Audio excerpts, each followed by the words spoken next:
Good morning. This is Dylan Jovine from Behind the Markets. Happy Monday. Today is Monday the 18th. We have made it across the mid-mark of the month. And right in front of us is Thanksgiving, which is one of my favorite holidays. I love the holiday season. And again, I have small kids, young kids. They're not small anymore. You have Halloween, then you have Thanksgiving, then you have Christmas and New Year's. And it's always been my favorite time of the year. So I'm always in a bit of a better mood this time of the year. Anyway, I wanted to talk about a couple things. Specifically, Mike Gallagher, who is the head of defense for Palantir Technologies and also a former congressman from Wisconsin, wrote an excellent piece in the Wall Street Journal, excellent opinion piece. The quote in the title is, "Pentagon has 2 years to prevent World War III." The Pentagon has 2 years to prevent World War III. Now, of course, with a headline like that, he's using a little bit of hyperbole, right? But basically, what he's saying is that China is going to make a move, according to them, their own timeline, by 2027, as we've been talking about here for a while.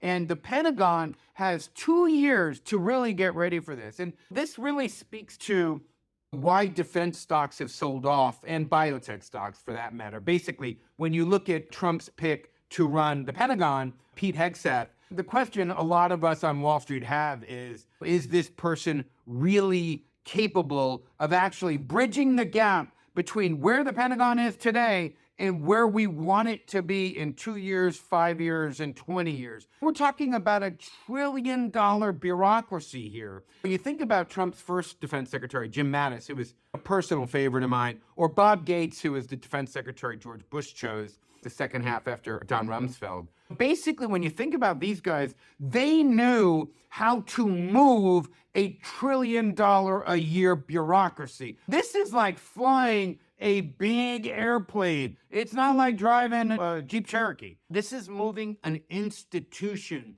And there are a lot of folks that have come out and said, is Pete Hegseth really the right guy to move an institution? Is he actually the right guy to actually bridge the gap between where we are today and where we want to be? Think about that. Right now, we know where we are. We have our fighting force the way it is. But to actually come up with a plan that makes tanks not the key, armored formations of next battlefield, to actually integrate AI into all of our battle systems, on and on. So there have been a lot of questions about that, which is why the defense sector has really sold off in the past few days. And it's frankly Trump's pick for Health and Human Services, RFK Jr. You see how that has affected the biotech sector also. Pharmaceutical stocks have just sold off big time in the wake of that because they don't know where he's going to take a hammer and just start whacking things. But anyway, I want to keep this focused on defense. The defense sector has sold off because Wall Street is saying, is this the guy who's going to be able to really drive change, to really get the Pentagon and our military at this critical inflection point in our nation's history?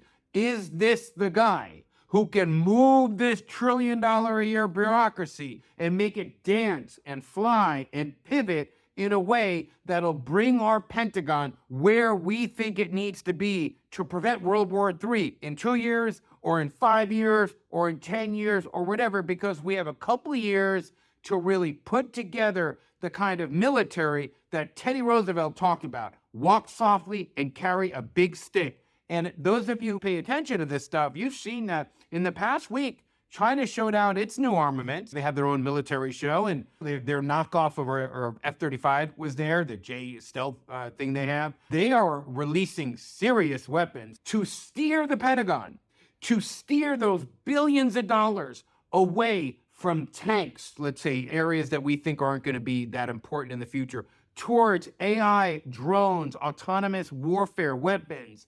That's what we need to do. And the sell-off in defense stocks is Wall Street saying, we don't think this guy can do it. Anyway, that's all I have today. Have a happy Monday.